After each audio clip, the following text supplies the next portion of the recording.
Hello dear students, welcome to Spark Academy. चलिए आज के सेशन की शुरुआत करते हैं, जहां हम कोऑर्डिनेट ज्योमेट्री के प्रैक्टिस सेट 5.2 को डिस्कस करेंगे। उसके क्वेश्चन नंबर 6 से।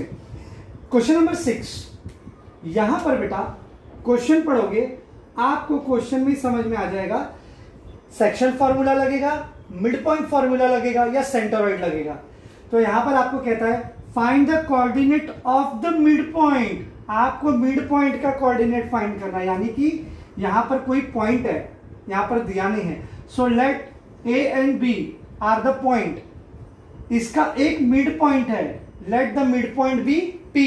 तो आपको स्टेटमेंट में लिखना पड़ेगा let P is equal to X Y, P is the mid point, let P is the mid point. और आपको दो कोऑर्डिनेट्स दिए हैं, दो पॉइंट के कोऑर्डिनेट्स दिए हैं।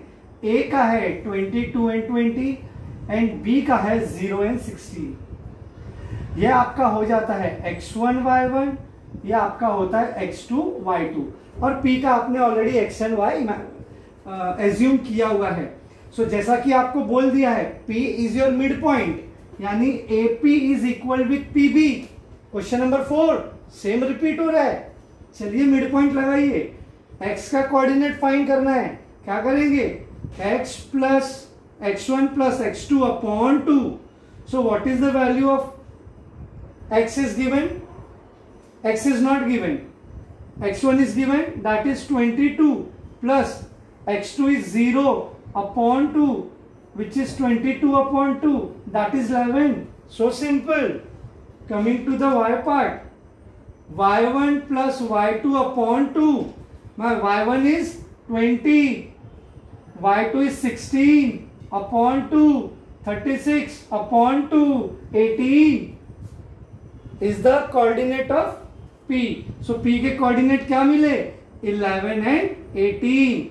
The most easiest sums in practice set 5.2. ठीक है, तो जल्दी से आप इसका स्क्रीनशॉट ले लो, तो मैं आगे बढ़ता हूं। Okay students, coming to the question number 7. Find the centroid of the triangle whose vertices are given below. So कौन सा फॉर्मूला लगेगा? सेंटरॉइड फॉर्मूला। अच्छा, पेज नंबर 112 पे आप लोग देखना। रिमेंबर दिस में तीनों फॉर्मूला दिया है, section formula, mid point formula, centroid formula. तो सेंटरॉइड फॉर्मूला क्या कहता है, आइए पहले उसका फॉर्मूला लिख लेते हैं। My centroid formula says x1 plus x2 plus x3 upon 3 and y1 plus y2 plus y3 upon 3। बस ये आपको कोऑर्डिनेट्स लिखकर उसे तीनों को सम करके डिवाइड कर देना है और आपको ट्रायंगल का सेंटरॉइड मिल जाएगा।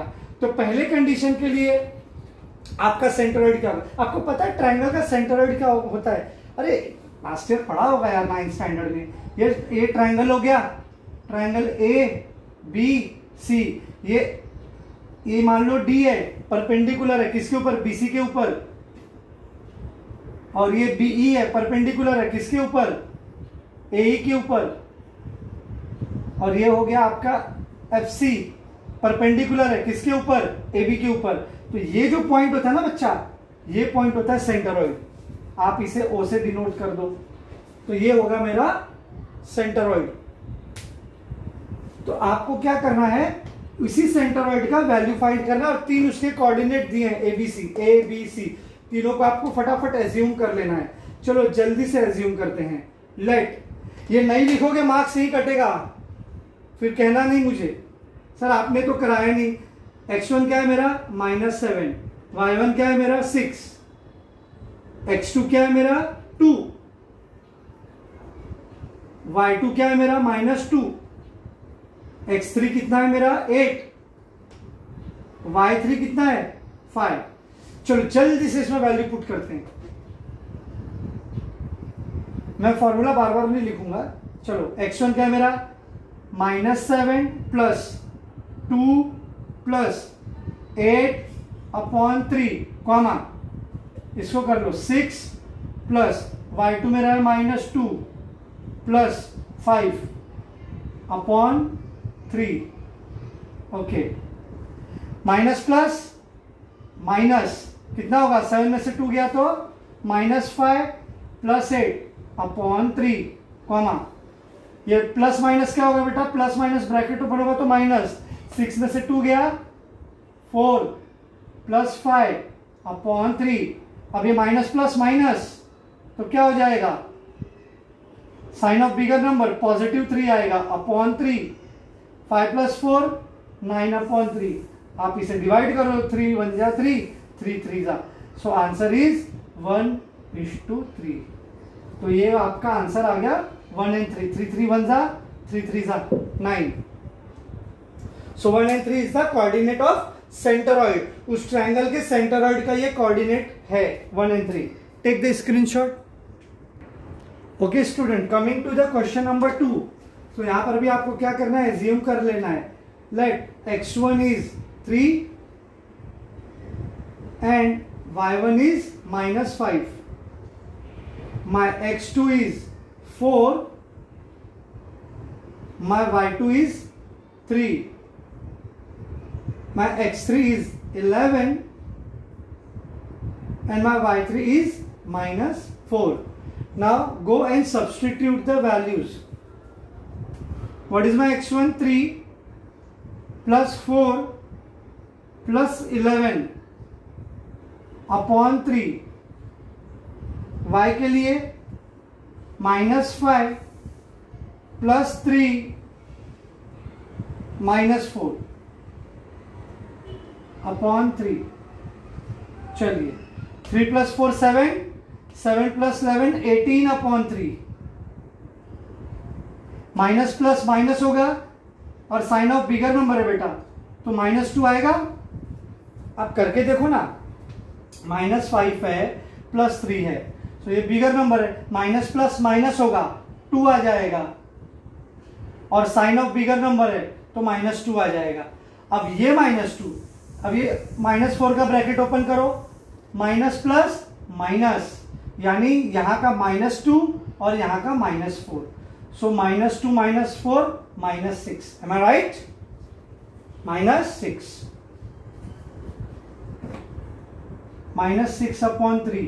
आप डिवाइड कर दो, 3 6 जा 18 तो 6 आ गया, 3 2 जा 6 तो -2 आ गया। This is the coordinate of question number 2। Okay student, coming to the question number 3। मैंने इसे सॉल्व कर दिया है ताकि जल्दी से मैं इसे आपको एक्सप्लेन कर सकूं।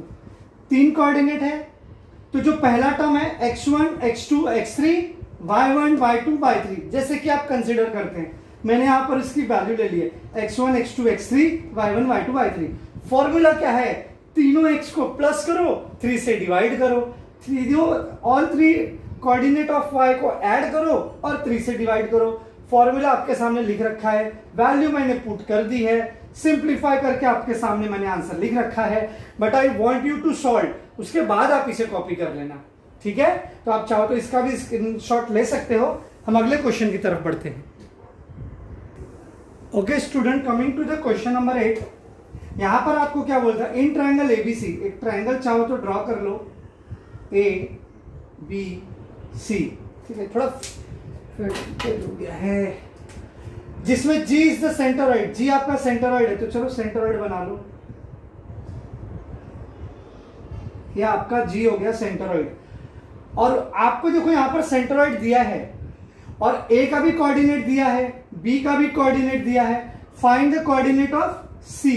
घबराना बिल्कुल नहीं है, आपको क्या करना है, अगेन एज्यूम कर लो, लेट, आपको क्या करना है, लेट, यहां पर आपको x का और y का दोनों का वैल्यू दे दिया, सेंटरॉइड दे दिया है, तो x का वैल्यू क्या होगा आपका -4 और y हो जाएगा आपका 7, क्योंकि ये जो x और y है ये सेंटरॉइड का है, जैसे इसके पहले मिड पॉइंट का था, उसके पहले सेक्शन फॉर्मूला का था। यहां पर अब ये हो गया आपका x1, a का कोऑर्डिनेट आपका x1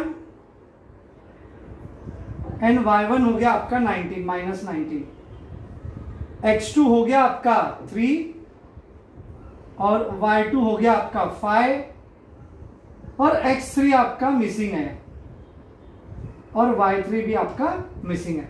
इस तरीके से आपको C की कोऑर्डिनेट्स ढूंढने हैं। ये x1 y1, x2 y2, x3 y3 और ये आपका x एंड y रहेगा, ठीक है, चलो चलो जल्दी से फॉर्मूला आप जानते ही हो, क्या करते हैं हम x और y का कोऑर्डिनेट निकालने के लिए, x और y सेंट्रोइड का निकालने के लिए आप क्या करते हो, तो चलो यहां पर x निकाल लेते, मैंने बीच में लिख दिया है, ठीक है। x का निकालने के लिए आप क्या करोगे, x1 plus x2 plus x3 upon 3। अब यहां पे आप ना x और y दोनों अलग अलग निकालो। उस केस में मैंने एक ही ब्रैकेट में दोनों की वैल्यू साथ में निकाल दी थी x y की, बट यहां पर हमें दोनों की अलग अलग निकालनी होगी। y का क्या होगा, y1 plus y2 plus y3 upon 3। इसको अलग हाईलाइट करते हैं। तो x की वैल्यू है आपकी -4, x1 है आपका -14 प्लस x2 आपका 3 प्लस x3 अपॉन 3।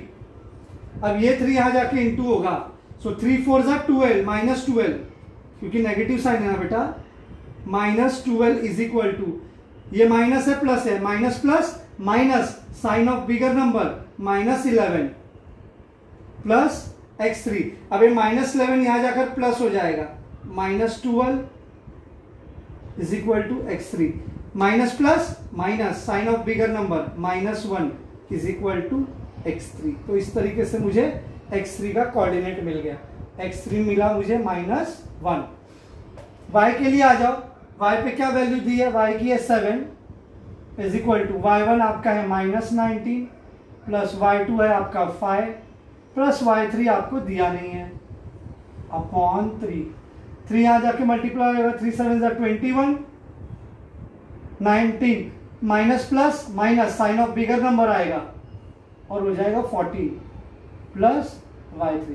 अब -14 यहां जाकर क्या होगा, plus, so 21 plus 14 is equal to 3।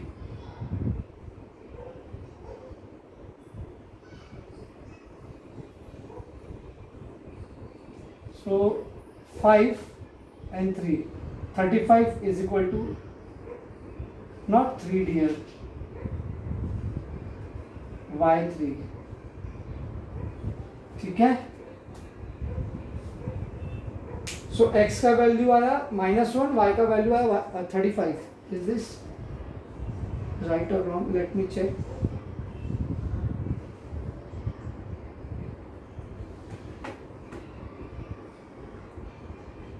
Did I taken a wrong? Something wrong. What is wrong into this? Wait. Okay, student, I have made a mistake. I have taken the coordinate of g. y का जो है वो minus में आएगा बेटा, -7। तो ये -7 में है, यानी y मेरा माइनस में है, ठीक है। तो ये -21 आएगा। थोड़ा सा करेक्शन कर लो, मैंने 7 पॉजिटिव ले लिया जबकि 7 भी नेगेटिव है। ये -7 -21 अगेन माइनस, अगर पॉजिटिव लेते तो 35 राइट था।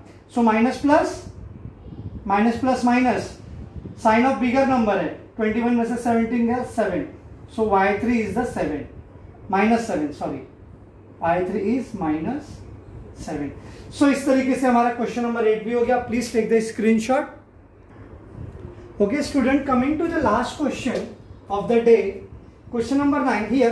A, B, C are the vertices of a triangle whose centroid is this.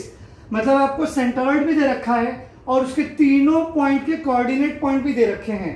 ध्यान से आप देखोगे तो A का जो x1 वाला टर्म है वो h से रिप्लेस किया है और C का जो y कोऑर्डिनेट है उसको k से रिप्लेस किया है और उसी की वैल्यू आपको फाइंड करने बोली है, find the k and h। तो मैंने यहाँ पे थोड़ा सा टाइम कंज्यूम कम हो इसलिए x1 x2 x3 x सारी वैल्यूज यहाँ पे ले रखी है। हमें डायरेक्टली इसको फॉर्मूला में पुट करना है। तो x के लिए आप क्या लोगे, x1 plus x2 plus x3 upon 3। x क्या है आपका 1, x1 क्या है आपका h, x2 है आपका 2 और x3 है आपका -6 अपॉन 3। अब ये डिनोमिनेटर वाला 1 मल्टीप्लाई हो जाएगा, 3 1 जा 3, h माइनस प्लस माइनस होगा, सो 6 में से 2 माइनस 4। क्यों माइनस है बेटा? साइन ऑफ बिगर नंबर लगेगा ना, ये माइनस है ये प्लस है, आप ब्रैकेट ओपन करो, माइनस प्लस माइनस ही होगा, यानी 2 माइनस 6, सो 6 में से 2 माइनस होगा 4 आएगा, साइन बिगर नंबर का लगेगा, -4 यहां कर क्या हो जाएगा plus, therefore h is equal to 7। कितना सिंपल है बेटा, कितना सिंपल। चलो y के लिए करो, y1 plus y2 plus y3 upon 3, y है आपका 5, y1 है आपका -6, y2 है आपका 3 और ये है आपका k। अब ये 3 यहां जाकर क्या करेगा? मल्टीप्लाई, 5 3 जा 15, minus plus again minus plus k, ठीक है ना, साइन ऑफ बिगर नंबर ना, 6 बड़ा है, this minus will come to the left hand side, become plus, therefore k is equal to 15 plus 3 18। So I hope कि आपको यहाँ पे ये सेशन समझ में आ गया होगा कि हम section formula, mid point formula और सेंटरॉइड फॉर्मूला कब लगाएंगे और कैसे इसकी वैल्यू फाइंड करेंगे। एंड कोऑर्डिनेट से आपका इन तीनों में से एक क्वेश्चन 2 मार्क्स या 3 मार्क्स के लिए हर साल पूछा जाता है। ये बोर्ड के पॉइंट ऑफ व्यू से बहुत ही इंपॉर्टेंट है, या तो सेक्शन, या तो मिड पॉइंट, या तो आपका centroid formula. So wish you all the very best. I hope आपको ये सेशन समझ में आ गया होगा, तीनों फॉर्मूला पर बेस्ड है, तो मैं चाहूंगा कि आप इसे कीजिए। और आज के सेशन के लिए इतना ही, मिलते हैं अपने अगले सेशन में। Till that, be at home, do your self study and wish you all the best. Bye, see you.